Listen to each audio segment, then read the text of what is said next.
Hello everybody, and welcome to our Careers and Student Affairs 101 panel. My name is Alvyn Dimaculangan. I am the Graduate Coordinator for the Office of Student Life and Leadership here at Rutgers University, Newark. And we have a great list of panelists that are here today. So today it'll be more of an informal session. Feel free to ask any questions as they come up.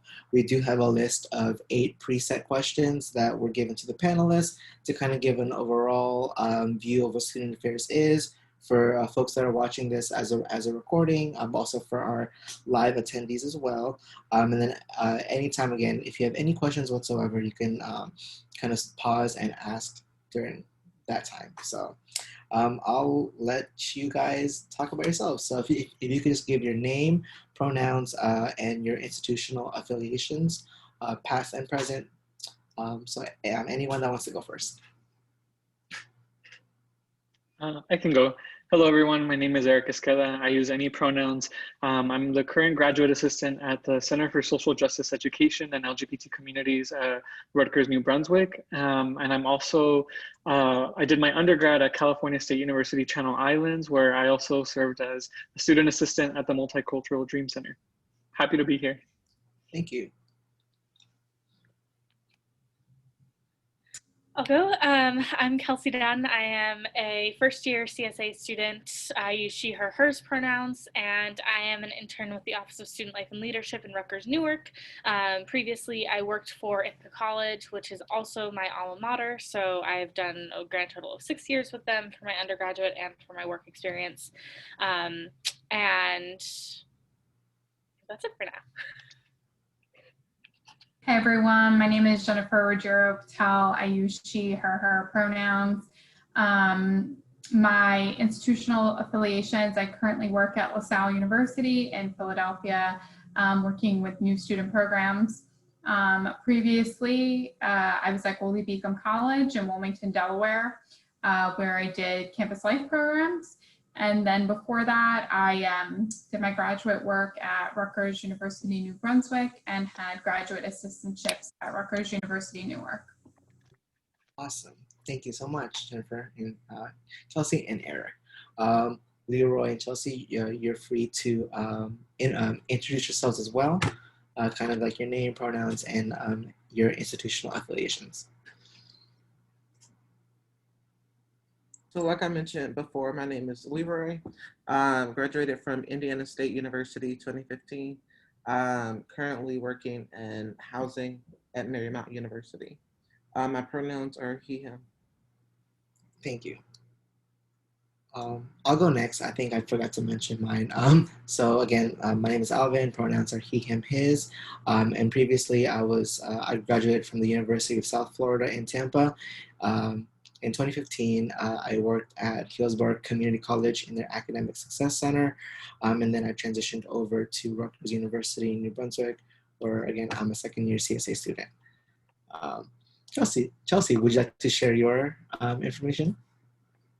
Sure, yeah, hi. Hi all. I am a second-year grad in the CSA program at Rutgers. My internship is with the Major Events and Programs Office, so I work with the programming board in New Brunswick. And she, her pronouns. I think that was all the things. Awesome, thank you. So before we get into the questions, since this is kind of like a more intimate small panel, Leroy, I did want to open it up to you first. Is there anything that you would like to ask in general that was like on your mind before this panel? Not necessarily, but I think a couple of you went into grad school after a couple years out of undergrad. So if you could just talk a little bit about that experience, how was the adjustment for you? Sure. Anyone want to go and take that question?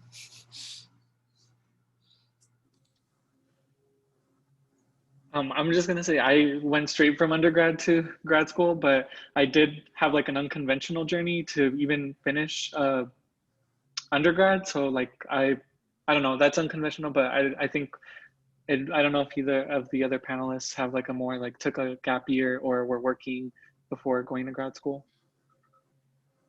I basically went straight through. I graduated a semester early, so in that gap semester, I just worked to earn some extra money, but it seems pretty traditional because it was only like a 6-month break.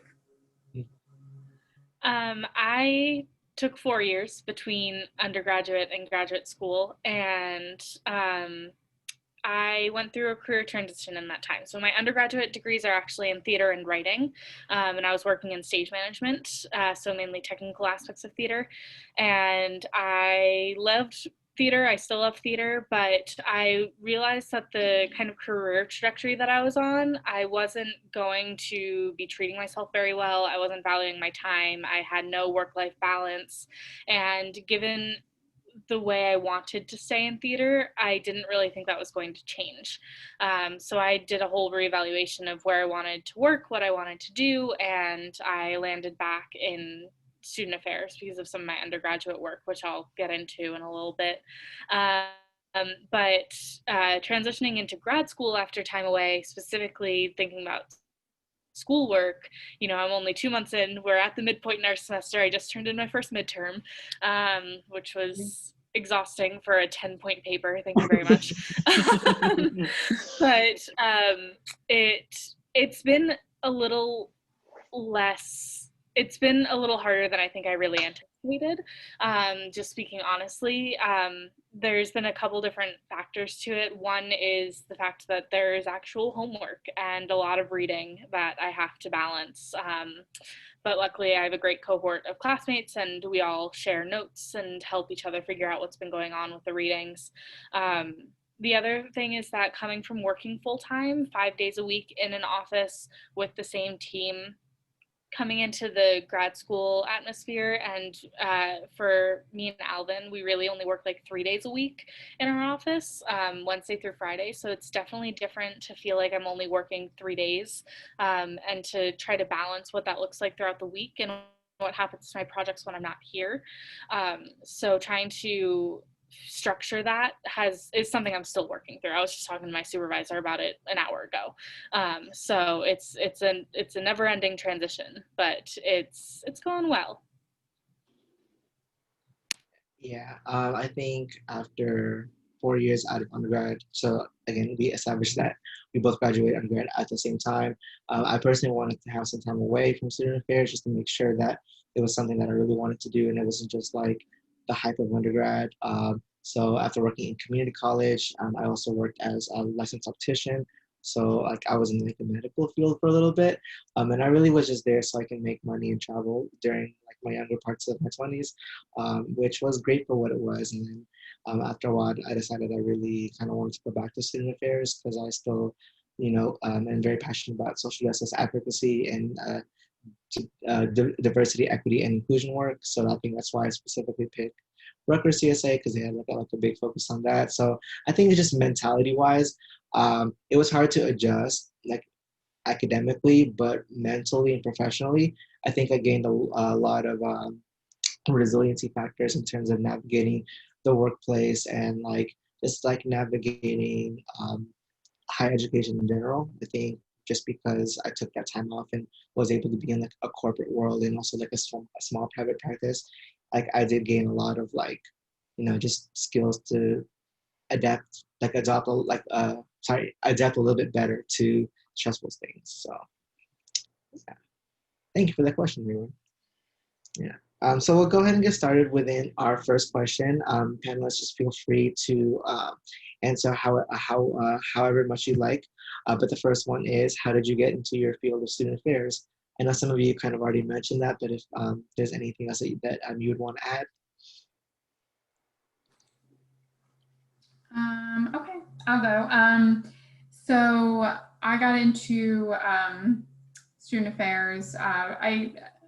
I feel like most people have a similar story is from involvement in undergrad. I did my undergraduate degree at Monmouth University in New Jersey, and I was involved as a resident assistant there, an orientation leader. I did their alternative break programs, like, first year, the first year classes, first year experience courses. I was like a TA.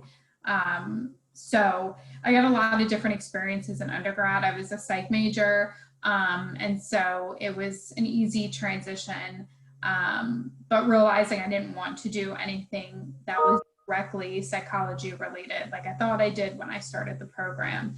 And I had some peers who were above me in class year who were going into higher ed programs. So it was able to give me better knowledge on what's out there, what higher ed programs are out there. And that's kind of how I found my way to figuring out that there is a way to work with students, college students for a living. So that was my journey to kind of stumbling upon Rutgers, the CSA program, but also student affairs as a whole.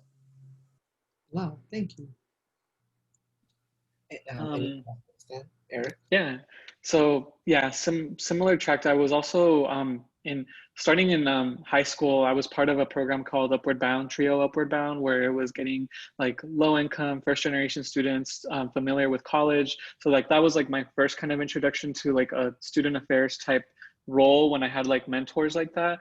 And then when I was an undergrad, I was also in Trio SSS, and then I was a student assistant, like I was a president of an org. So like I was highly involved, and I really found like I knew I wanted to help people, and I felt like throughout my whole undergraduate career, I really didn't know what that could look like or what career that was. And then like it all kind of just started clicking. I'm like, wait, look at all these people in my life that like I really admire, I look up to, that they've supported me and like really kind of helped me find my place in life. I'm like, I want to do that for students as well. So then that's how I like got more into student affairs. And then I did this another mentorship program in undergrad called the NASPA Undergraduate Fellows Program, where it partnered me up with like a different functional area on campus, where I got to learn not just like the stuff I was learning in like in my student assistant role, but like I got to go into Associated Students Incorporated, so like the student government. I got to go to my first NASPA as an undergraduate, and like I got to go to all the different like panels and workshops and meet all these incredible people. And I'm like, this is what I want to be a part of. And like this kind of just really solidified that like the direction I wanted to go to was the right one. And then I think like the main thing is that like I had a lot of mentors that were supporting me in like anything that I wanted to do, but it was really like the mentorship that they were providing me that made me feel like this is what I want to do for somebody else. So that's ultimately what has like guided me to student affairs and like supported me while I'm in student affairs, and like what I hope to do even like after I become like a full professional, like, you know, getting my first big girl job and all that. So yeah, that's where I'm at. Thank you, Erik. Mm-hmm. Just to fill out a little bit more about what I was mentioning before, in my undergraduate experience, I was a leadership scholar on my campus, and I participated in different sorts of orgs and things like alternative spring break program. But as a theater major, I actually had very limited time outside of class that I could devote to anything but my theater projects. You know, we were in rehearsals for 6 to 8 weeks out of the semester, and that really limits how much time you can devote to orgs that meet in the evenings and on the weekends.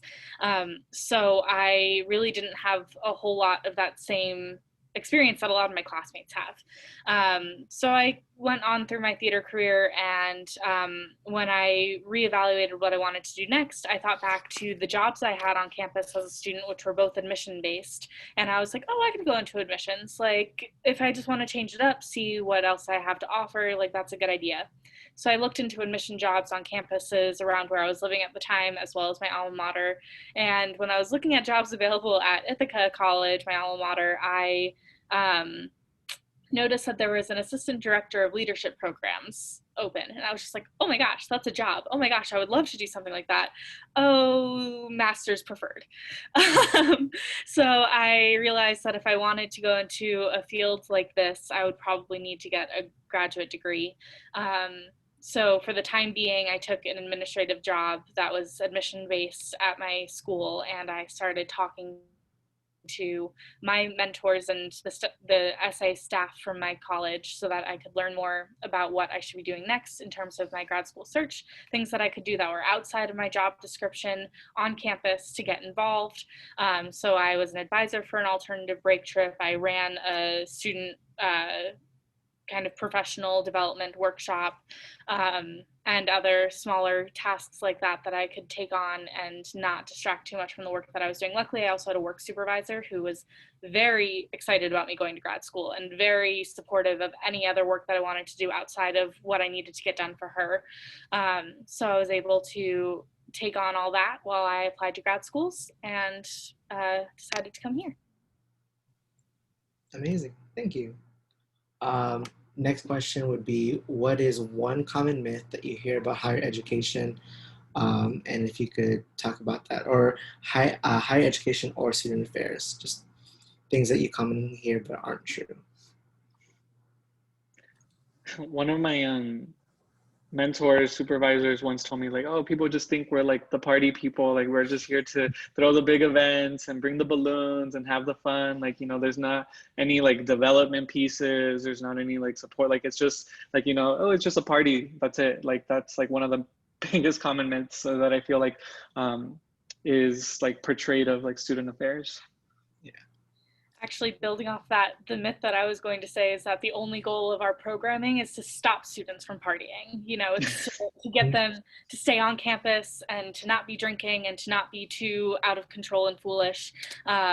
You know, to kind of stop that kind of work and just have it be kind of structured and fun and chaperoned, which is just not the case. Our work spans, you know, all sorts of programming, and at different schools, yes, there can be events with alcohol, depending on your school's alcohol policy. There can also be, you know, there's events about development and leadership and DEI and all sorts of different things that are just working to make the student a more well-rounded human being, as opposed to just trying to keep kids from getting, you know, drunk. Yeah, I would say a myth that I heard a lot when I was in graduate school, when thinking about where I was going to work, is that if you're in student affairs, you need to move around a lot. You need to take jobs in different geographic locations and stuff like that. Again, I've been a few years out of a graduate program, and I don't think that that's true. I will say it did take me a little bit longer to find a job post-graduation because I was strategically looking for a job in New Jersey, Delaware, or Pennsylvania. So I was limiting myself to a specific geographic area. So it did take me until the end of July to secure a job. But I think that you can certainly, if you're bound to a geographical area for full-time work because of family relationship, or just because that's where you're happiest in that location, I think it's a total myth to be like, well, I have to move across the country, or I need to move to this state to get a job. It's simply not true. You just have to either be willing to wait a little bit longer, or you may have to compromise in another area, like opening yourself up to different institutions or functional areas to find work. Agree. Thank you. Next question is, so for someone considering getting a master's degree in student affairs and higher education, what are one to two tips to start preparing them now? I always recommend start thinking about the most important things that you'll have in a degree program. So there's a Facebook group that's called like Future Student Affairs Professionals, and on there people are always listing what they're looking for. And it, you know, do you want tuition remission? Do you want a guaranteed internship? Do you want to take the GRE? And if so, you know, do you want that to count? The geographic location also, you know, I personally was like, I'm going to be in the Northeast. I don't really care where, but it's going to be, you know, in that corner of the US, that's where I'm going to hang out. So I didn't look at any programs that were out in Colorado or in California or Michigan. So start thinking about what those like requirements are for you, and you'll find that there are dozens of schools that will meet them. So don't think that you have to limit yourself to just 2 or 3 that everyone talks about. You know, there are a lot of schools that, since we're student affairs professionals in training, more or less, you know, they want us to work for them. They want us to get that that application on campus. So there's definitely always opportunities. Thank you. Yeah, one thing that I would recommend that I did as well during my um, grad school search process or even thinking about doing student affairs is like I mentioned before, mentorship was a big common theme. So when I was looking at places, I really wanted to get a feel of like what the program was like from somebody that was there. So I would like research like who are the program chairs of like each department that I was looking at, and almost all of them got back to me and like were willing to talk to me one-on-one to, you know, tell me in their own words what the program was like. And even some of them would connect me to current students so I could talk to them about it. So not only are like you're doing like your own research, like whatever's on the internet or whatever else that you can find, but you're getting like a firsthand description of what you're gonna get. And honestly, that was like one of the biggest things, because then it actually kind of gave me like someone to talk to that was like very relatable and like was in my shoes, like looking for something, and they would give me like their honest feedback about it. So don't be afraid to ask whoever you need to ask, whether that's like the program chairs or like asking current students. I even reached out to like once I found out that I was gonna apply to Rutgers, like I started looking at like potential internships that I wanted, and I found the grads that were in those offices, and I emailed them and I was like, hey, I'm currently an undergrad and I'm thinking about applying to Rutgers. Like I would love to talk to you, like, you know, something simple. And like I think a common theme you find in student affairs is that a lot of people are very helpful and supportive, and like, you know, they want to see you succeed. So like finding someone probably won't be hard to talk to. Mm-hmm. So a tip that I would have for people looking at master's programs is first make sure that you're keeping up to date on like higher ed articles and journals and things to that nature. The landscape of higher ed and student affairs is changing a lot. It was changing pre-COVID and now it's really changing. So just keep updated on like how student affairs and higher ed is changing and the trends, and make sure that that's something that you're with the trends, that you want to move the way higher ed and student affairs is moving. And the other tip is, I don't think it hurts before going into a master's program, because that's a huge commitment to dedicate 2 or 3 years to complete it, and stop working full time in order to complete it.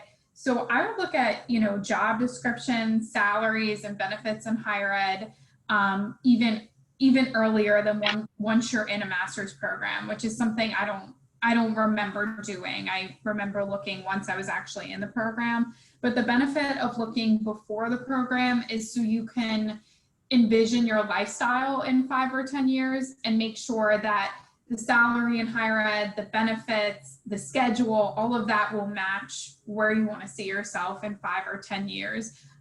Because then you don't want to be surprised when you're in your first full-time job and you're like, what? I'm working until 12 a.m.? I didn't want to do that. Like, you kind of have that update in what jobs are looking for. Amazing advice for all 3 of you. Thank you. Thank you. Before we move on to the next question, Leroy, did you have any like pressing questions or comments that you heard so far? Not at the moment. Oh, cool. Thank you. So we are on number 4. So what do you find most enjoyable about your current roles or responsibilities that you currently do? I recently have been doing a little bit more of the leadership programming side of things, which I've just has kind of confirmed my passion for it. Alvyn and I both were part of the Agents of Change Leadership Retreat that was a couple weeks ago now, and it was a virtual retreat, obviously, for our students, and it was very discussion based. You know, Alvyn and I came up with a couple like physical icebreakers to do on our own, which was really fun. And the way the students engaged, even if they could only come for a couple hours out of the 2-day event, was just really inspiring and really enjoyable. And it gave me more of the student contact, which we don't have a lot of right now, as well as it was just great to see how the students interacted with the leadership programs. For me, there's just so many pieces. So I'm part of one of the 4 cultural centers, Rutgers, New Brunswick. So there's the Center for Social Justice Education and LGBT Communities, the Paul Robeson Cultural Center, the Asian American Cultural Center, and the Center for Latino Arts and Culture. So I have roles like within my center specific, but there's also initiatives and bigger programming that we do as the Cultural Center Collaborative, or C4.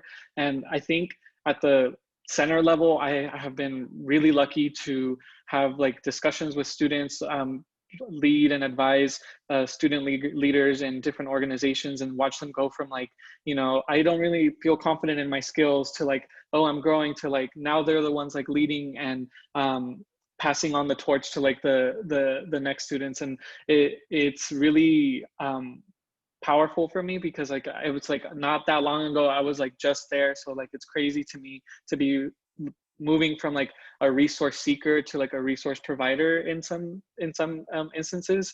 And I also, like Alvin, have like a big passion for social justice, equity, and inclusion. So a lot of the work that I do gets at that, when we are reporting to bias incidences, where we are changing policies or moving the needle on campus to be more inclusive for, you know, trans students, or, you know, any other demographics that are marginalized on campus. So that, to me, like that is like not just good like as a job, but it just feels good like as a person to be able to do that, and like empower other students to be doing that work, and hopefully carry it on to like all the many different areas that they're going to eventually go to after they graduate.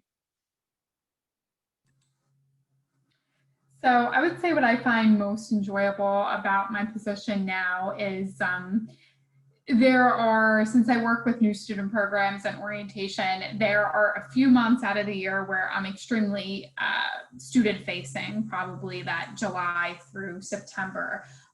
But then I often get a lot of opportunity now to be behind the scenes. And so what I really like is being involved in like really important planning conversations for new and innovative ways to welcome and retain our students. A lot of the work I'm realizing that I do is directly correlated with student retention, especially with first-year students. How do we get them to stay so then they continue on to their career? So that has been really exciting. And it wasn't something that I thought I would originally find exciting, but I do, because I feel that the work that we're sitting around the table, or lately in Zoom squares, is going to set us up for years to come. So that's really cool to kind of think that you're involved in something bigger and something long-term.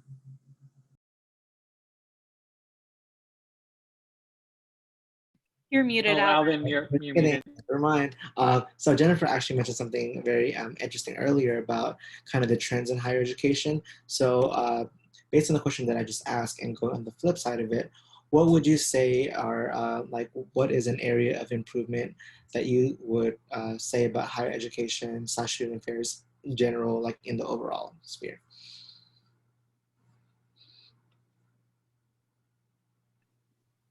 I think a common problem that I've seen like in my undergrad, at my field experience, even at Princeton and then at Rutgers, is that like student affairs and higher education likes to think collaboratively but not act collaboratively. So then there's a lot of silos where like people are, you know, recreating almost identical programs, where like if they were to have combined, like, you know, they could have saved time, resource, energy and bring potentially more students together than like, you know, just doing individual things by themselves. So I think working, like I think like a negative trend, I guess, that I've seen is like people wanting to be the only one to do it, or like, you know, trying to claim it for themselves, and like, you know, foregoing, you know, everything else just for maybe that reason. So I think like what we can improve on is to like, you know, even now, especially in like a virtual format, I've seen like great programming happen between partnerships between universities and not just like within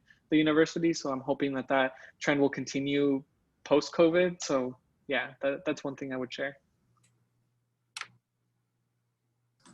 I think an area of improvement that I think could happen in student affairs is kind of the emphasis on professional development.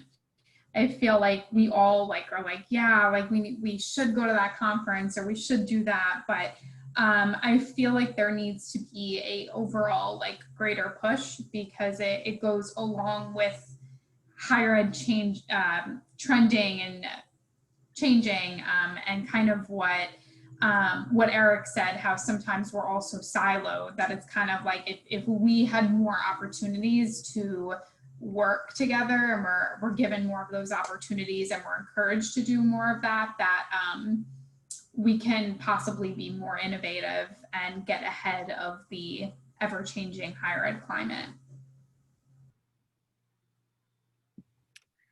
Yeah, my answer was going to be a little bit along the lines of Erik's, but another thing that I came up with last night, because we talked about it in my class yesterday, is there was a recent Inside Higher Ed article that came out that was an interview with an author of a book that is, I believe, forthcoming. And his study of student populations' involvement on campus spoke about how extracurriculars often benefit white males the most.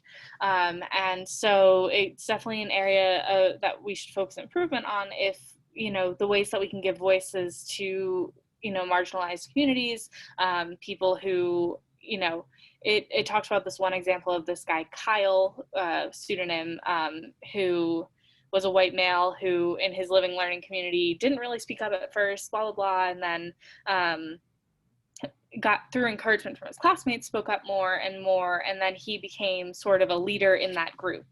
And how that happened for him versus how it didn't happen for other members of their community was a really interesting kind of part of his story.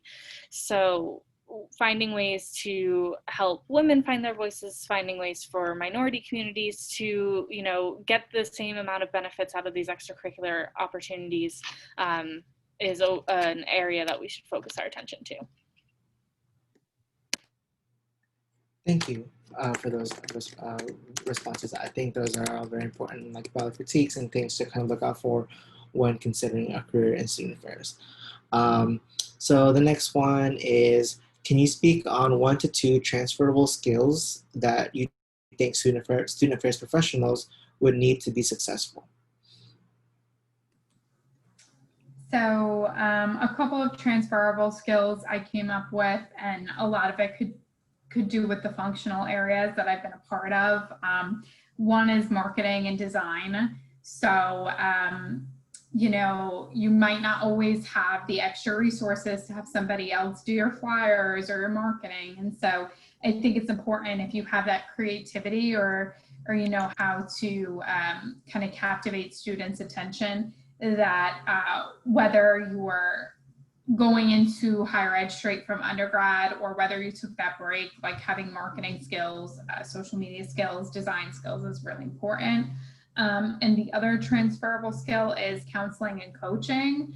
So I find that you're always going to have students come to you, a lot of times informally, like you develop relationships with students, and so they always want to come and see you and just say hi, how their day is, whatever.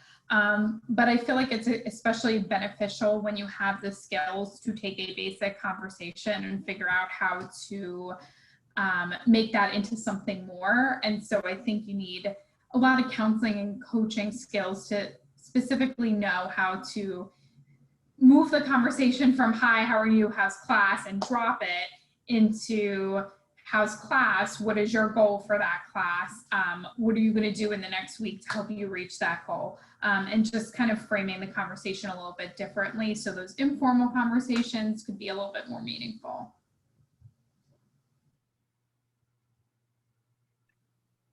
For me, I feel like some skills that are really good transferable skills are like research skills. I feel like I've done a lot of benchmarking, so like that's when you're like looking at what other institutions are doing to either like adapt or get inspiration from, and then also like to kind of research like what are the trends, like what's working somewhere else. So those are really good.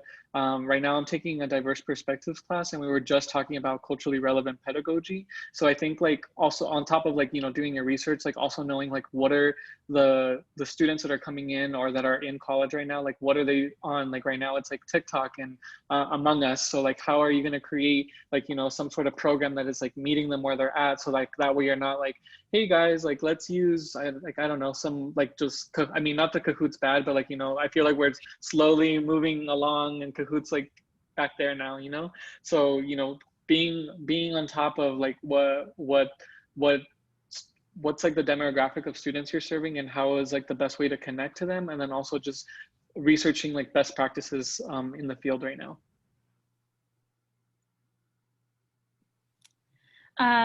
My transferable skills were a little more general. I like what you guys said a lot. I just learned a lot just then.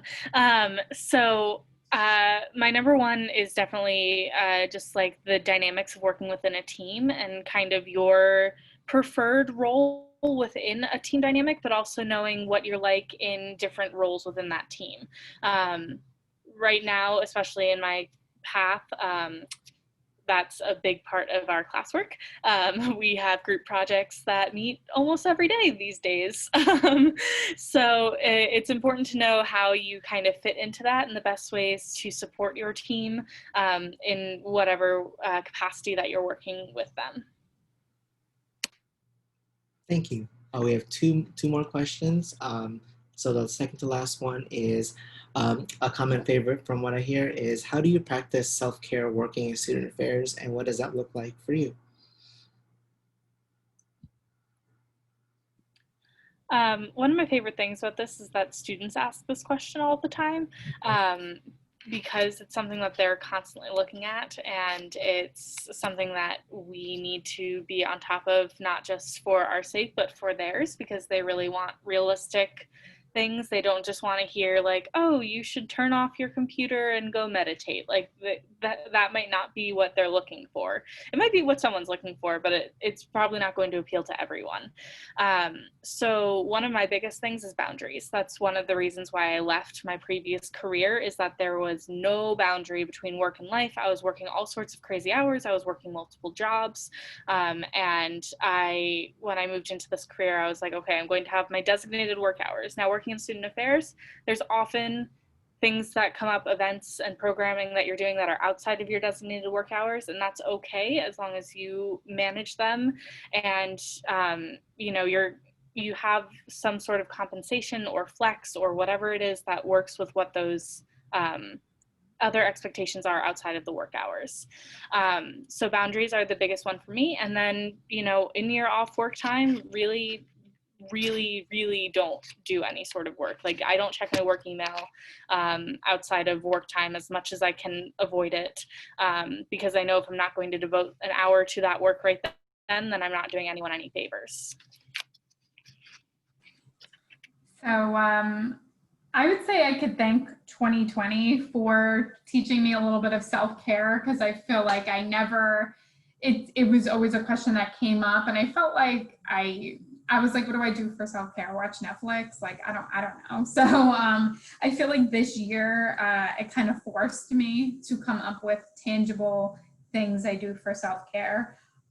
So mine are basic, but I have gotten really into reading, and I was never a reader. And now in my 27th year of life, I decide I want to read. My husband and I are both into walking. We try to make sure we do a 3 or 4 mile walk a day. And I became more into cooking. So, again, finally, I was a big takeout person, or just big, pull something out of the freezer and eat it. And now I'm actually trying to cook us fresh meals. And I'm beginning to like it and like trying new recipes. So it's developing these simple things has taught me a little bit how to turn the off switch onto work, which is something that kind of before this year was much harder for me to do. Yeah, similar to everyone, I've been cooking more. I go on walks with my partner, and we play like Pokemon Go to like distract ourselves as we're as we're doing that. Um, I'm still working on the reading, but I did get into Audible, so like that was like my compromise to still learn, and like even if I like couldn't read at the time, like because sometimes like after staring at a screen for so long, you're just like I just want to like close my eyes for a little bit. Um, what else? Another good thing is that I'm really blessed to have a supervisor who really values self-care. So they scheduled in like a drop-in time of like Wednesday wind down for the whole team. So like you can just come in, we'll like you know, share something funny. He'll play like music in the back. Like, you know, it's just like a moment of like just relaxing, not really talking about work. So those are things that I really appreciate. I think like my next self-care journey moment is to become like a plant dad mom. So like I'm hopeful that like if I can take care of something like that, like it'll be good for my spirit and soul and everything, and just kind of prove that I can keep something alive. Yeah, actually, in line with that, a big part of my self-care is my cat. I moved back in with my parents when I came to grad school, and they have 2 cats, but I had my own cat from when I lived alone, and she requires a lot of love and affection because she feels very neglected by the older 2 cats in the house. She's young, she's only about a year old, so I spent a lot of time with her, making sure she feels comfortable. She hates Wednesdays because I'm not home all day because I'm here. And since I've had her for just a little bit longer than COVID, she's so used to me always being around. In addition to that, I personally am very big on writing. I use writing as a technique to deal with my anxiety as well as just to reflect. I practice gratitude in the evenings so that I can be thankful for what's going on, but I also get some time to think about what I really need to focus on. And then I am a big fan of yoga. I miss my yoga studio with every ounce of my being, but I try to practice yoga outside when I can. Of course, the weather's changing now, so that makes it a little harder. And I want to just be on my yoga mat all the time. Sure. Thank you so much for your thoughtful answers. I think self-care is definitely like it like evolves throughout time, but I'm glad that we're all kind of practicing it, especially now when we're in remote instructions. Hi, Michelle. Welcome. We're just getting through the last parts of the Q&A, but feel free to stay behind after so we can have like a informal discussion on just some of the topics about student affairs. And if you have any preset questions, please let me know. So our very last question is, student affairs professionals can often be referred to as scholar practitioners.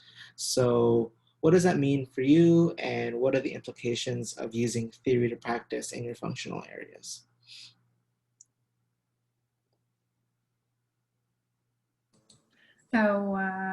So what it means to me to be that like scholar professional, I'm gonna sound like a broken record, but higher ed is changing so much. I cannot stress that enough. So we need to do current research on our work. So even what I learned, I think now I'm 4 years out of grad school, and I think that even now there's more research that needs to be done to make sure that I'm up to date, because so many things have changed since then. Like COVID has literally probably changed so much in higher ed that we don't even know of yet because we're not through the crisis. So that's what being a scholar professional personally means to me, is that like you need to do the research to figure out how to guide your current practice, and what your practice was 10 years ago has likely changed, and you need to make sure that you are up to date.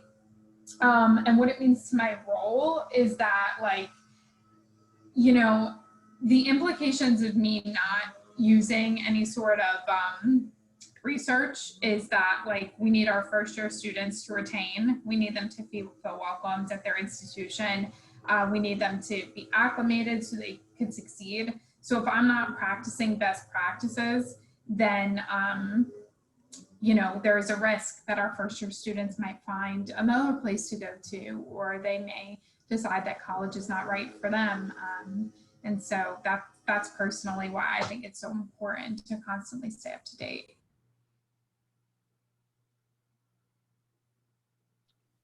Echoing everything that Jennifer said, my immediate thought as scholar practitioner is that in the CSA program, we have this slogan of like, theory to practice, and how are we applying like what we're learning in the classroom and like the frameworks, the past research into what we have now. And then with what Jennifer said, I'm thinking like, yeah, that's like, I think like the starting point or like the foundation, but like as it relates to like our roles and my role, like we have another professor who I love, Dr. G, who always encourages us to criticize and critique like everything, like, even like what we're reading in class. So I think like as scholar practitioners, like, yeah, we're supposed to take like these frameworks or what the foundations, but then also think, okay, well, who is this model like not capturing, or was this not intended for, and how are we going to support those students? And then I feel like when we're doing that, like we're moving more towards like,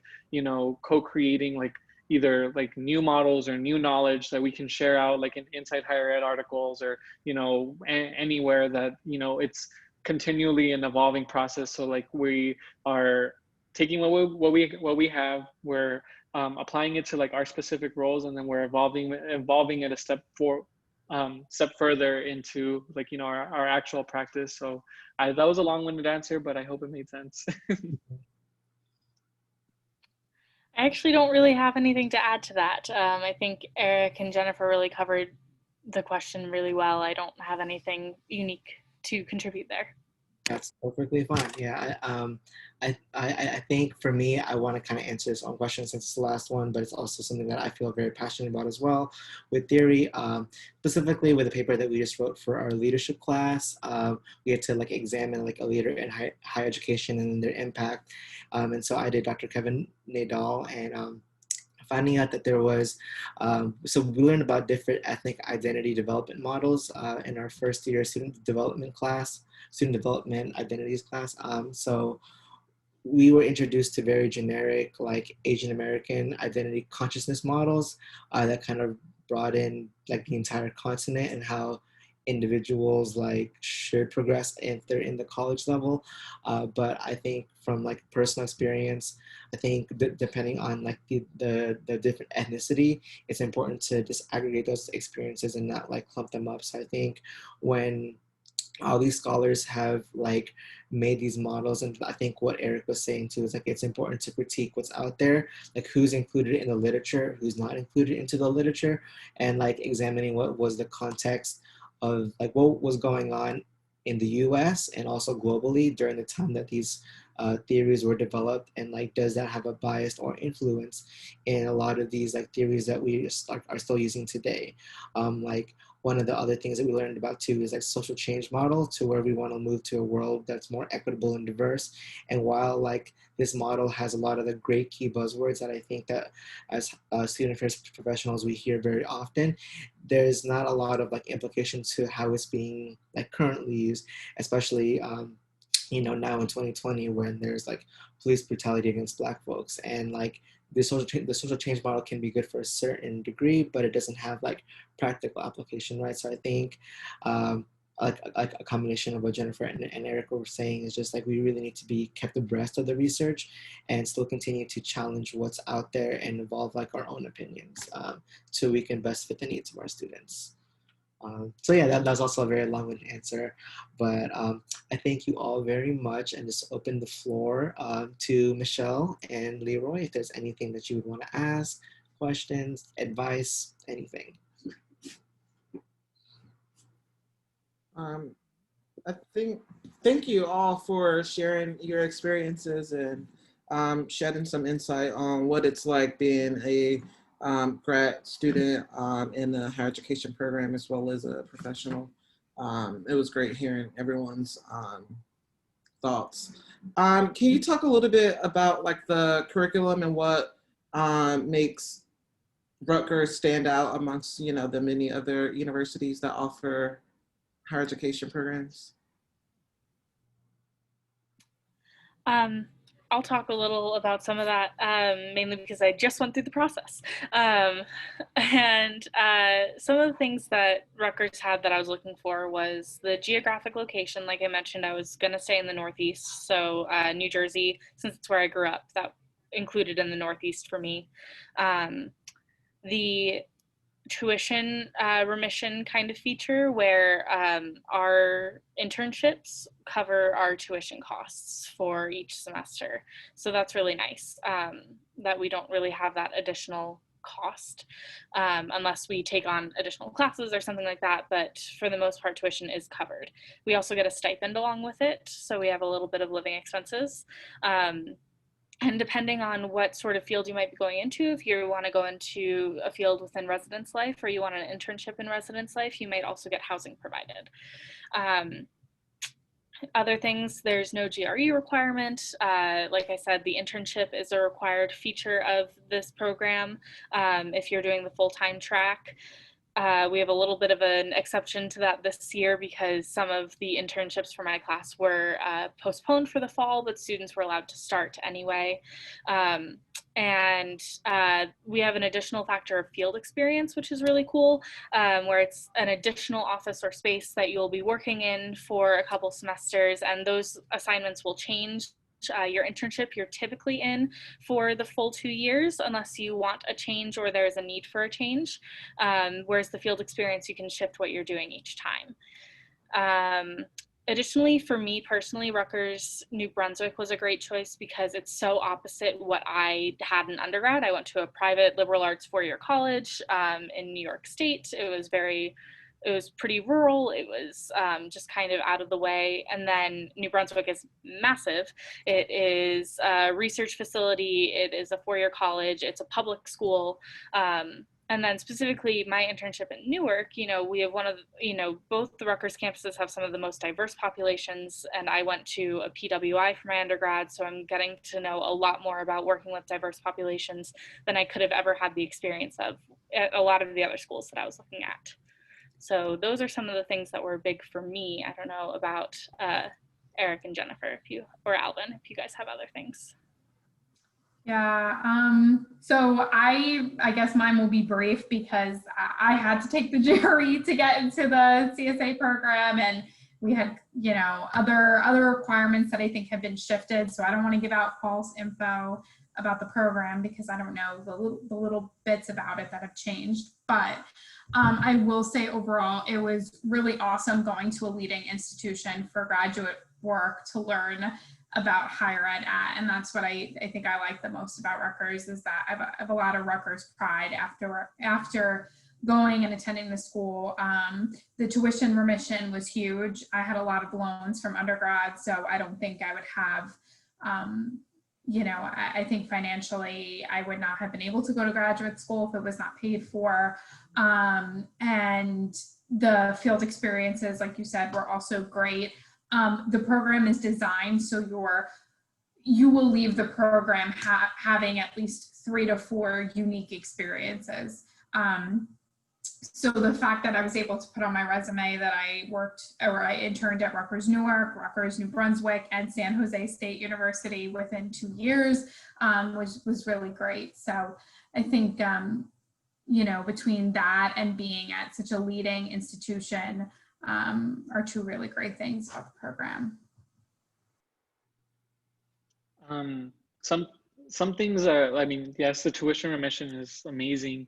But I think one thing that I like, I think Rutgers unique is that since it's such a big campus and there's 5 campuses within one, at least in New Brunswick, and even the connection to Rutgers Newark, there is almost an endless opportunity to things that you want to do that you're interested in, that's outside of your field experience or your assistantship. You can get connected to almost virtually any office on campus and create your own experiences. We have so many people within our cohort that either there wasn't an opportunity at that specific office, like Alvyn when he did his field experience, that he created his own. And also with me, there wasn't a field experience at the University of San Diego, but because an alum, CSA alum went there, and I still had that connection, we were able to advocate for a field experience site to be there. And now that will be there for you know, any future CSA grad that wants to come. So the thing that I like about Rutgers is that it is so big. So it's almost like like you can pick and choose what you want, like even if it's not like set in the program. And if you wanted to get connected with like people that you otherwise wouldn't have met, like it is completely doable. So I think it's just the opportunities for creativity, for innovation, and for you know, all like anything that you want is I feel like makes it like a very Rutgers unique thing, because I don't think any of the other schools or that I had looked at like would have had like this kind of structure, if that makes sense. Yeah. Mhm. I would add something brief about the curriculum. I think what you were asking is like every school that I applied to, because I applied to 4, I looked very intentional about the curriculum and what we would be learning in the class. And if I could even get a syllabus for certain classes, I had definitely asked for them. I think it's important to figure out what you would be taking on academically in terms of like your course load, but also like, is the classes that I'm taking actually going to benefit me in my future career? So I, you know, like with Rutgers specifically, there was a lot of like opportunities for like classes on diversity, like diverse perspectives. Eric and I self-advocated to take a queer issues class over the summer. It wasn't technically part of the curriculum, but we were like, actually, this could benefit our students and people that we interact with. So can we use this as part of the coursework? And they said yes. So I really challenged you to focus and look on what is offered in the program's curriculum, and it's usually found on the website. So Thank you. welcome. Do you have any other further questions, things that you want to poke our brains at, anything? I think I'm good for now. Okay. And actually, there is one last minute question, because with the Google form, somebody asked this, and I don't know if they're here today. I just wanted to bring this up. And this could also be a collaborative thing between all of us, so anyone feel free to answer. So somebody wrote in the Google form, what would you like to learn about the field of student affairs? And the person wrote, the process of employment from education to graduation to being hired and moving up the ladder of the university. So that's very broad, but I don't know if anybody has any like statements on that question. I'll give some insight, just kind of going through the 3 layers. I guess, I don't know how to describe, I guess, the process, but you have to like interviews if you're going to go into student affairs. I will say that, because it's very interview heavy. So when you're interviewing for positions in a graduate program and then for full-time work, chances are you'll have 2 to 3 interviews in that process that will consist of like a phone or Skype interview, and then you'll be brought to campus. I don't know how that's working in a COVID world, but that would be kind of the typical layers. You'll have like presentations to do in some of them. So that is one thing I would add to the process of going from one, you know, from student to graduate student to professional.